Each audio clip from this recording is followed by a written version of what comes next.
Nightly greetings, one and all. William Theo here, and this is PTV News Now.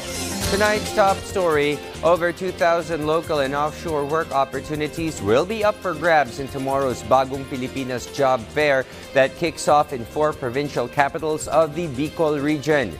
This job fair, led by the Department of Labor and Employment, or DOLE, has an overriding theme, Handog ng Pangulo, Serbisyo para sa Lahat, says DOLE Region 5 spokesperson Johanna V. Gasga, who enjoined all work aspirants and or job seekers to update their CVs, be well prepared, and look their best when they head out to the job sites, sign up and interview for the part.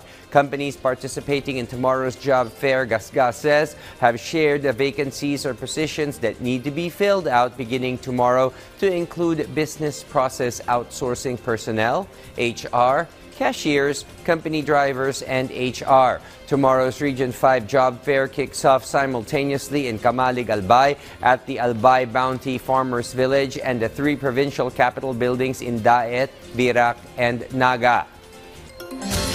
And finally, the much-awaited face-off in perhaps the only presidential debate for the November 2024 polls took place in the city of brotherly love.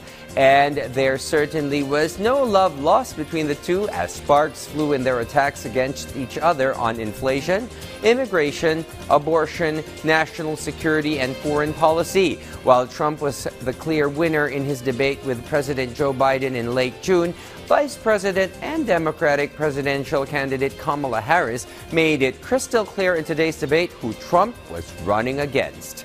VOA's chief national correspondent Steve Herman fills us in with more on the said debate. Standing 2 meters apart with no audience in the room, the 2 presidential nominees, who had never met before Tuesday night, had their first encounter, hosted by ABC News and simulcast on other broadcast networks to tens of millions of likely American voters. Vice President Kamala Harris spoke to those voters as much as she responded to the attacks from former President Donald Trump, setting much of her own course following President Joe Biden's withdrawal from the race. Clearly, I am not Joe Biden, and I am certainly not Donald Trump. And what I do offer is a new generation of leadership for our country. One who believes in what is possible, one who brings a sense of optimism about what we can do instead of always disparaging the American people. Trump blamed Harris, whom he called a Marxist, for a surge in illegal migration into the United States. They've destroyed the fabric of our country. Millions of people let in. Trump, without evidence, also blamed Harris for Russia invading Ukraine and the war in Gaza.